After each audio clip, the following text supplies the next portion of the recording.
Assalamu alaikum, ahlan wa sahlan, bienvenue à toi sur la chaîne Réussir au Maroc. Bienvenue à toi dans cette nouvelle vidéo de la série de vidéos Ma société au Maroc. Alors j'espère que pour le moment les vidéos te plaisent, que tu as pu trouver ton bonheur, que tu as pu trouver une série de conseils par rapport au retour d'expérience que je t'ai partagé dans cette série de vidéos donc sur la création de société au Maroc. Et comme je l'ai dit, pas des informations standards que je vais de toute façon te partager concernant ton projet, qui je suppose n'est pas identique au mien ou peut-être. Ici vraiment la série de vidéos qui est proposée, c'est basé sur mon propre retour d'expérience. Et donc voilà, c'est cette première étape, on va dire où on parle de la création de société sur ma chaîne, sachant que j'en parle déjà, comme je l'ai dit à plusieurs reprises, dans le module 4 de la formation Réussir ses préparations, donc où je parle du lancement d'un business et où en fait je te partage plus de détails que ce que je te partage ici dans cette série de vidéos. Alors aujourd'hui, dans la vidéo, donc dans la suite, dans la continuité justement de cette série vidéo, le sujet que je vais traiter, c'est le point du recrutement. Alors recruter au Maroc, c'est vraiment, voilà, moi personnellement, c'était une de mes ambitions, ça a été une de mes motivations pour créer ma société. Pourquoi? Parce que voilà, par rapport à mon activité, à un moment j'ai eu besoin de renfort. J'ai toujours travaillé avec des collaborateurs, avec des partenaires externes, donc avec, on va dire, des freelances, des personnes qui travaillent à leur compte et avec qui j'ai toujours collaboré sur des projets. Mais là, pour le coup, je voulais évoluer, faire évoluer mon projet parce que voilà, il y a des inconvénients dans le fait de travailler uniquement avec des freelances, voilà, avec des personnes externes. Et alors, j'avais cette volonté d'engager en interne, de monter une équipe en interne et de monter voilà, mon agence, un bureau, pouvoir être sur place, pouvoir, je veux dire, être plus productif, plus rentable forcément et vraiment pouvoir créer cette dynamique au niveau de l'équipe et faire grandir l'agence donc marketing au Maroc et pas que. Donc ça c'était mon projet par rapport à mon agence Web Potentiel qui aujourd'hui a évolué de façon différente. Pourquoi? Parce que en vérité le recrutement ça a été quand même une des causes qui m'a fait remettre le projet en question, pardon, parce que j'ai eu cette expérience en tant qu'employeur durant une année complète et je t'avoue que voilà, il y a pas mal de choses, pas mal d'informations que j'avais reçues en amont avant d'arriver au Maroc de la part même de personnes, je veux dire, compétentes. Hein, c'était des comptables, des personnes belgo-marocains qui connaissaient apparemment le marché. Mais bon, il y avait des éléments peut-être qui n'avaient pas été pris en considération. Et moi, je suis venu avec des idées qui en fait étaient des idées erronées ou du moins des idées, comme j'en ai déjà parlé, qui n'étaient plus à jour. Et en l'occurrence par rapport à la question salariale, parce que voilà, on m'avait dit voilà, en moyenne pour recruter quelqu'un pour démarrer, tu es à 2500 dirhams, 3000 dirhams. Allez, tu peux à un moment, quand il va évoluer, tendre vers 4000 dirhams, donc qui est l'équivalent hein, de 250, 300, 400 euros. Donc moi, je suis venu avec ces calculs-là. Je vous ai parlé de la phase de capitalisation, donc j'avais capitalisé, je m'étais dit, voilà, ok, je vais pouvoir couvrir des salaires pendant X temps avec cette tranche-là que j'avais trouvée. Et quand je suis arrivé sur place, c'était la grande surprise parce que je me suis retrouvé face à quelque chose de complètement différent. J'ai également parlé de démarches que j'avais déjà fait en amont avant d'arriver au Maroc. J'avais déjà commencé les entretiens en fait à travers LinkedIn justement parce que j'avais créé mon compte, j'avais déjà commencé à parler du projet de l'agence au Maroc et petit à petit je commençais à chercher des candidats parce que mon but c'était que dès que j'arrive au Maroc j'allais continuer bien entendu l'activité, elle n'allait pas s'interrompre et au contraire j'allais directement recruter pour pouvoir renforcer l'équipe et donc développer plus rapidement le projet. Je suis arrivé, j'ai créé la société comme j'en ai parlé, donc voilà, ça m'a pris un petit peu de temps mais j'ai directement pu recruter. De quelle manière? Parce que dans le business center où j'ai loué, on m'a mis en relation avec un freelance RH qui s'occupe des ressources humaines, qui en fait était un jeune étudiant qui se lançait en tant que freelance dans les ressources humaines, mais en vérité qui m'a été utile, qui a bien accompli sa mission, parce que voilà, il m'a vraiment recherché des profils donc dans tout ce qui est digital marketing au Maroc, et ça, il y en a énormément des profils qualifiés, mais là je vais en parler justement dans cette vidéo. Et voilà, on a fait toute une série d'entretiens. Donc il a vraiment, je veux dire, mâché le travail. Et alors moi, j'intervenais vraiment plus à la fin de la sélection, de la procédure de recrutement. Et alors, ben voilà, ça me mâchait quand même pas mal le travail. Et j'ai pu trouver un profil, un premier profil au Maroc, dont franchement j'ai été satisfait. Mais à nouveau, il y avait voilà, des ingrédients que j'avais pas pris en considération, du moins où j'avais été induit en erreur, ben justement, telle que la question salariale, où voilà, pour moi les prétentions salariales étaient inférieures à ce que les gens demandaient. Et pour aller droit au but, ce qu'on me demandait, donc la majorité des profils étaient des profils qualifiés parce que mon domaine est un domaine d'expertise qui repose sur une expertise, le marketing digital.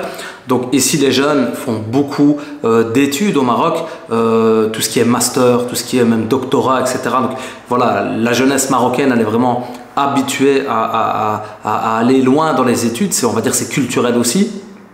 Et donc, je me suis retrouvé face à pas mal de profils qualifiés, qui sortaient même de très bonnes écoles ici à Kenitra, donc l'ENCG si je ne me trompe pas, parce que j'ai oublié le nom, mais voilà, c'était ces écoles-là, hein, Hypnotofail par exemple, l'université, l'ENCG, etc. Et donc j'avais des profils vraiment qualifiés, mais sans expérience. Et alors je me suis dit, ben voilà, le fait que justement ces jeunes n'ont pas d'expérience, ça va être une opportunité pour eux de démarrer. Donc clairement, je cherchais des profils plutôt jeunes pour pouvoir démarrer. Et malgré tout, voilà, les attentes salariales, elles étaient quand même beaucoup plus élevées. Donc en moyenne, on me demandait 8500 dirhams pour commencer, qui est l'équivalent de 850 €. Et voilà, qui est quand même un budget à assumer. En discutant justement avec ces jeunes, parce que j'ai eu l'occasion d'échanger avec beaucoup de jeunes dans ce domaine-là, qui sortaient de l'école ou lors des entretiens, lors des rencontres à l'agence, etc. Et apparemment, c'était clairement un mot d'ordre qu'ils avaient reçu de leurs enseignants, qu'il fallait arrêter de travailler pour des salaires moindres, etc. Ce qui, voilà, en soi est tout à fait légitime, compréhensible. Et moi-même, avec le temps, j'ai compris que c'était tout à fait normal de leur part. Alors, je me suis remis en question parce que je me suis dit, est-ce que c'est l'identité européenne de mon agence qui me fait défaut? Et j'ai eu l'occasion de discuter, mais plus tard, parce que j'ai gardé beaucoup les choses pour moi, mais à un moment, j'ai eu l'occasion de discuter avec le responsable du Business Center. Et oui, il m'a dit que justement, non. C'est clairement ce qu'on lui demandait à lui aussi, qui est un local, qui est vraiment quelqu'un de Kenitra, qui est marocain, qui connaît le système, qui a grandi même avec ces jeunes-là, parce qu'il lui-même a fait ses études, etc. Et il m'a confirmé que vraiment c'est ce qu'on demandait, et à lui, parce que lui-même recrutait, et à voilà, toutes les entreprises qui se trouvaient dans son étage, parce que voilà, c'était vraiment aujourd'hui les nouvelles conditions salariales. Donc au niveau salarial, déjà, j'ai été étonné, donc ça c'était déjà quelque chose à considérer. D'ailleurs, si vous avez l'intention de recruter, renseignez-vous correctement sur les attentes salariales actuelles des profils que vous souhaitez recruter. Parce qu'évidemment, moi, je m'adressais à des universitaires, voilà, dans un domaine d'expertise, etc. Certes, qui n'avaient pas d'expérience, mais malgré tout, voilà, qui avaient quand même des connaissances importantes sur le plan théorique, etc. Mais peut-être que vous n'allez pas chercher des profils autant qualifiés. Certainement que le salaire sera moins élevé, mais sortons de cette idée, parce que j'ai beaucoup entendu cette idée que voilà, le salaire moyen est à 2500 dirhams, etc. Honnêtement, je ne pense plus du tout que c'est le cas. Certes, il y a toujours des endroits, parce que ça dépend de la ville, ça dépend du nombre d'années d'expérience, ça dépend du niveau de qualification, ça dépend de pas mal de choses finalement. Mais franchement, je pense clairement qu'il y a eu une révolution salariale au Maroc qui est d'ailleurs en train de continuer.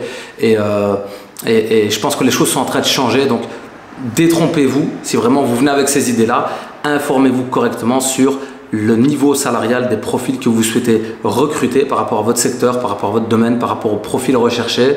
Et ça, c'est des choses que vous pouvez déjà faire en amont, en fait, justement en tissant votre réseau à travers LinkedIn, etc. Donc, si c'est des profils, on va dire plutôt voilà, sur Internet et tout ça, ou alors en venant sur place et en faisant des entretiens d'embauche, pourquoi pas, vous pourriez déjà, ou à travers les sites de recherche d'emploi, vous pourriez déjà avoir une idée plus claire du niveau salarial. Alors honnêtement, des entretiens, j'en ai fait énormément. Ça m'a pris énormément de temps et ça, c'est un deuxième volet que j'avais négligé dans cette procédure justement de recrutement, c'est que ça me prenait énormément de temps en fait. Moi, j'étais vraiment de bonne volonté, je voulais vraiment trouver des profils pour monter mon équipe, mais en parallèle, il fallait que je continue à tenir ma barque, que je continue à tenir le guidon de mon activité. Donc c'est moi-même qui continuais à travailler sur pas mal de projets. Et en parallèle, je devais mener toute une série d'entretiens qui prenaient toujours en moyenne 1 heure. Et franchement, j'ai bien reçu une 500aine de candidatures parce qu'au niveau du marché de l'emploi au Maroc, il y a vraiment beaucoup de gens qui recherchent du travail. C'est vraiment très dynamique. Donc ça, vous n'allez pas avoir du mal à trouver des profils. Mais justement, c'est un petit peu l'inverse parce que voilà, moi j'entends des fois quand je parle avec des personnes dans mon entourage en Belgique, etc., dans mon réseau professionnel, ils me disent on a du mal à trouver un profil parce que des fois les gens ne postulent même pas. Voilà, au Maroc, honnêtement, de ce que j'ai vu, les gens postulent énormément et justement des fois c'est même drôle parce qu'on reçoit des candidatures qui... Ouais, moi j'ai vraiment vu, je pense avoir vu en 1 année d'expérience dans ce domaine-là, j'ai vraiment vu, je pourrais en écrire un livre quoi. J'ai vraiment vu des choses, franchement, vraiment drôles, vraiment à rigoler, subhanallah, parce que voilà, c'était une belle expérience en vérité. Hein. Je ne m'attendais pas du tout des fois à des entretiens en pyjama, etc. Alors je ne dénigre pas du tout parce que j'ai eu des très bons profils, c'est pas du tout une généralité, voilà, pour pas qu'on me tire dessus, c'est pas du tout le cas. Alhamdoulilah, j'ai eu affaire dans la grande majorité à des profils très sérieux, bien préparés, etc. Mais j'ai vraiment eu des cas de personnes qui travaillaient dans la maintenance ou dans la mécanique et qui postulaient pour un poste de création de site web, par exemple. Donc voilà, des fois, c'était vraiment drôle au niveau des candidatures que j'ai reçues. Après, comme je l'ai dit, l'inconvénient d'avoir autant de candidatures, c'est de pouvoir gérer ça par vous-même, si c'est vous qui allez vous en occuper. Ou alors, d'entrée de jeu, il faut déléguer à des personnes qui s'occupent des ressources humaines. Vous avez des personnes qui le font en freelance. Vous avez des agences de recrutement par lesquelles aussi vous pouvez passer.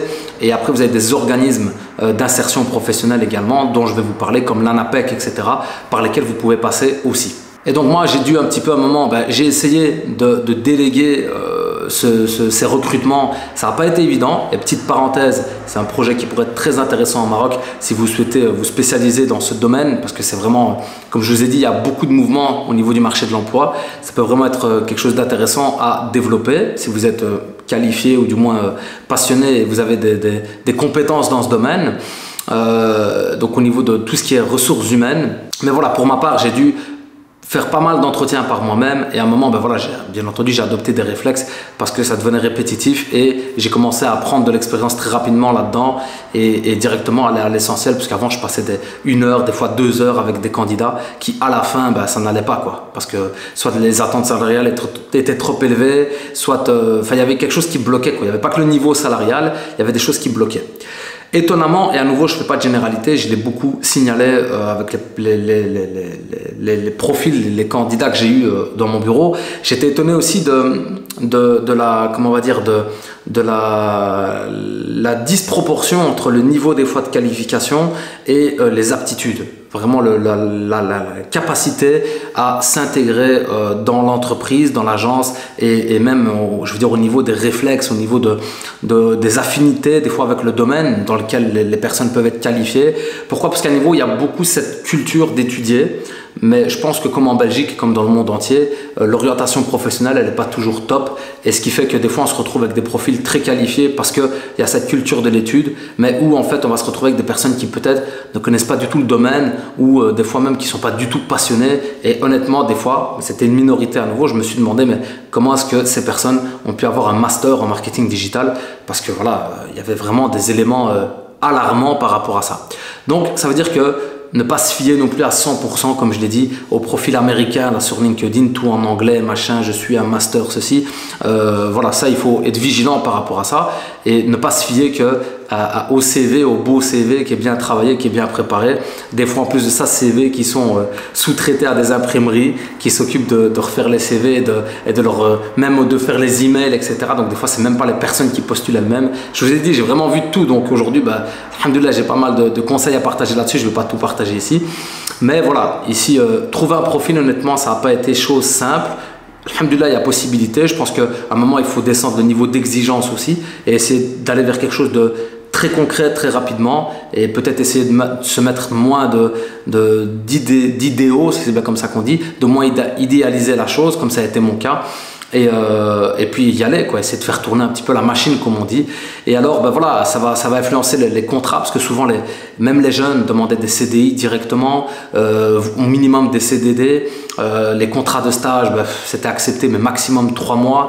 Voilà, il y avait quand même pas mal d'exigences. Il y avait, comme j'ai senti, une révolution au niveau salarial et au niveau des conditions de travail vis-à-vis de cette nouvelle génération.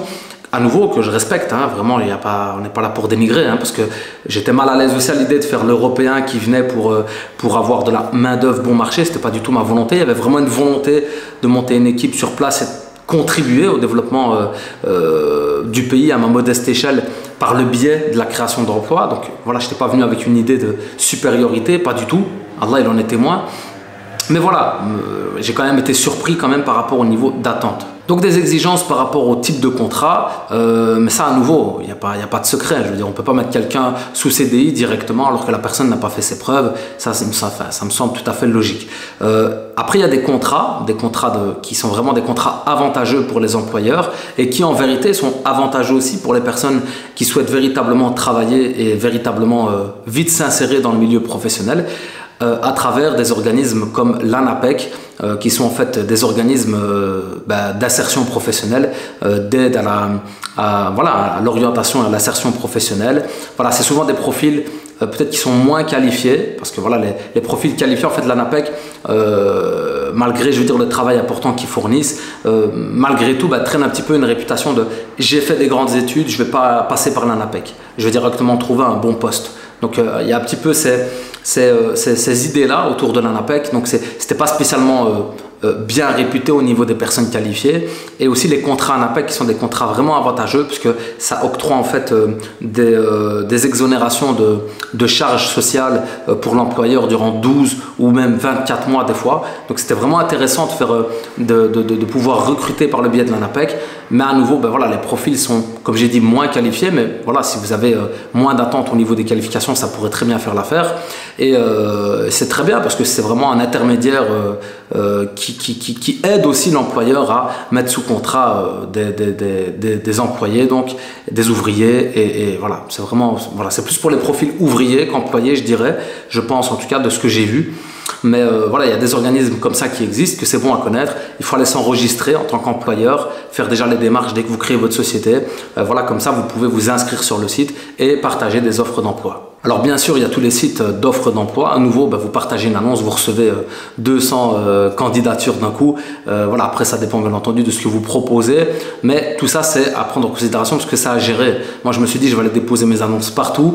Et voilà, en faisant ça, j'ai reçu énormément de demandes et ça n'a pas été facile à traiter. J'ai également constaté qu'il y avait beaucoup de turnover par rapport au marché de l'emploi au Maroc et je pense que ça c'est vraiment quelque chose de mondial. J'ai l'impression qu'on est en train de traverser quelque chose de différent avec Internet, avec ce que les gens voient et surtout les jeunes voient par rapport à la liberté financière, etc. Parce que tout le monde est impacté, hein, c'est la mondialisation. Donc il y a beaucoup je vais venir dans une entreprise, je vais un petit peu faire mes expériences et puis je vais aller chercher ailleurs.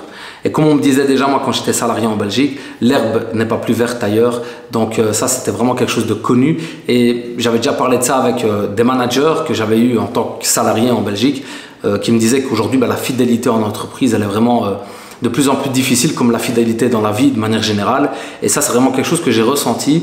Voilà, des profils qui viennent, mais qui n'ont pas vraiment l'ambition de se fidéliser dans la boîte, de vraiment grandir dans la boîte. Alors je ne dis pas que c'est le cas de tout le monde à nouveau, parce que je connais des personnes dans mon entourage qui ont pu garder des profils vraiment tout au long de leur évolution.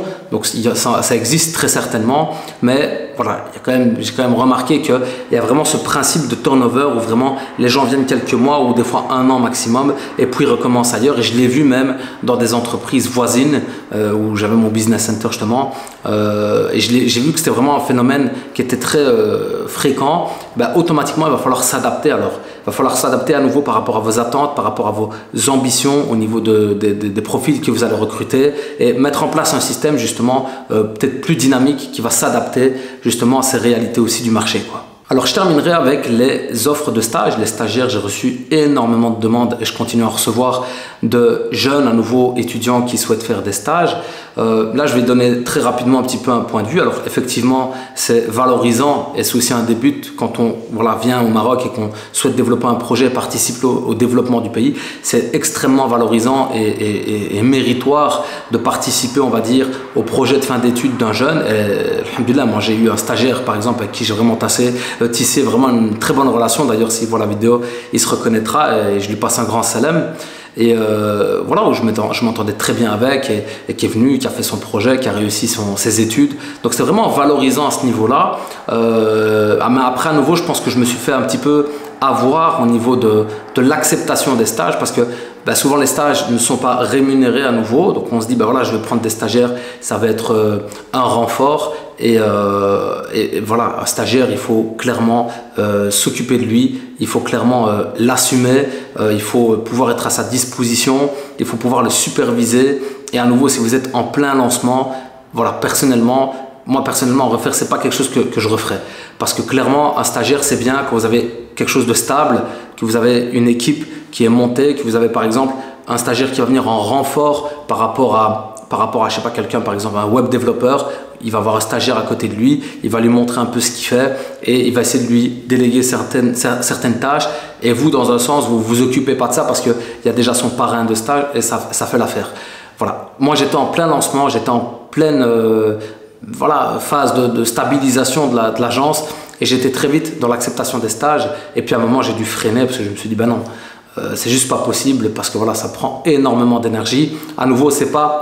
Il y a toujours ce dilemme entre le fait de se dire je vais participer à un projet d'étudiant qui est extrêmement valorisant et j'avais d'ailleurs fait un live avec un enseignant de l'université à nouveau que je salue au passage où on parlait de ça, des stages comme moyen intéressant de pré-embauche, mais il faut assumer ça. Et moi avec du recul, à nouveau j'ai peut-être été trop vite dans l'acceptation des stages et c'est pas facile de superviser donc tous les stages. Donc, voilà, je vous dis ça dans le sens où si vous serez amené à avoir des demandes de stage et que vous vous diriez par exemple comme moi, très bien parce que la personne ne demande pas de rémunération donc ça va m'alléger, prendre en considération qu'il faut assumer et sans pour autant fermer la porte parce que le but malgré tout c'est de pouvoir participer à un maximum de réussite même sur le plan scolaire. Donc voilà, dans l'ensemble, par rapport à la question du recrutement, je pense avoir partagé déjà pas mal de points essentiels par rapport à l'expérience que j'ai vécue en tant qu'employeur.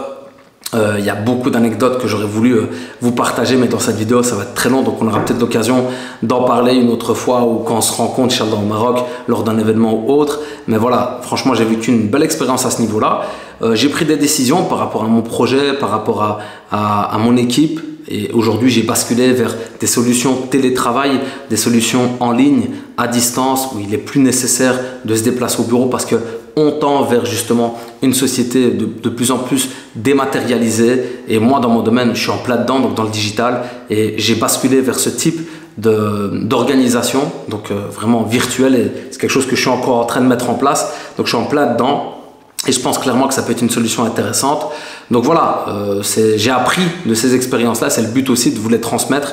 Et j'ai pris des décisions par rapport à ça.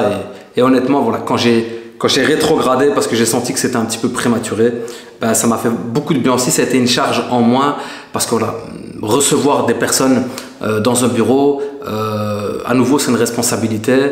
Déjà, moi, par rapport à ma vision de mon projet qui était d'avoir vraiment une flexibilité, une liberté géographique, parce que j'étais amené à faire beaucoup de voyages et là, j'en fais de plus en plus parce que j'ai un projet de voyage dont je vous parlerai peut-être un jour, Inch'Allah, mais aussi les allers-retours en Belgique. C'était pas dans mon plan en fait d'aller me renfermer dans un bureau, d'aller ouvrir la porte tous les jours, quoi. Clairement, donc c'était pas dans mon plan. À nouveau, on idéalise, on se dit oui, je vais mettre quelqu'un, le truc qui va tourner sans moi. Il y a beaucoup de rêves par rapport à ces choses-là. Surtout quand on est en Europe, on se dit ouais, ça va, je vais aller avec de l'argent, le truc qui va tourner sans moi. C'est là que beaucoup se sont cassés la figure à ce niveau-là. D'accord. Aujourd'hui, votre projet, pour moi, il faut le tenir avec vos deux dents de devant, comme j'aime le dire. Parce que voilà, faut pas rêver. Hein. Donc moi, juste quand des fois je sortais me laver les mains, parce qu'après j'ai eu des profils qui étaient un peu plus sensibles par la suite. Juste quand j'allais me laver les mains, j'entendais que ça pipotait sur moi. Donc voilà, c'est pour dire que, bon, au niveau de la confiance, j'avais une caméra dans le bureau, etc. C'était bien parce que même quand j'étais en Belgique, j'étais connecté à mon bureau. Donc ça, c'était vraiment c'était sympa. Mais c'est pas que je faisais pas confiance. Il faut de la confiance, bien entendu. Après, il y a des contrats, etc. Donc il y a un cadre, bien entendu, à la collaboration. Mais ça reste malgré tout une responsabilité et à prendre en considération si vous avez pour projet de beaucoup vous déplacer ou de pas beaucoup être sur place, à prendre en considération vraiment voilà, le fait d'accueillir, on va dire, des collaborateurs dans votre bureau. Donc voilà, j'espère que la vidéo sur le recrutement, le sujet du recrutement vous a plu. Si vous avez des questions, n'hésitez pas à me les poser et voir comment on pourra développer aussi le sujet. En tout cas, voilà, on va passer à la suite, Inch'Allah, de la série Ma société au Maroc. Et n'oubliez pas de donner un maximum de force, pouce bleu, commentaire, partage. Et voilà, j'espère vraiment que ça vous est utile. Donc j'attends vos retours, vos interactions et on se donne rendez-vous donc dans la prochaine vidéo.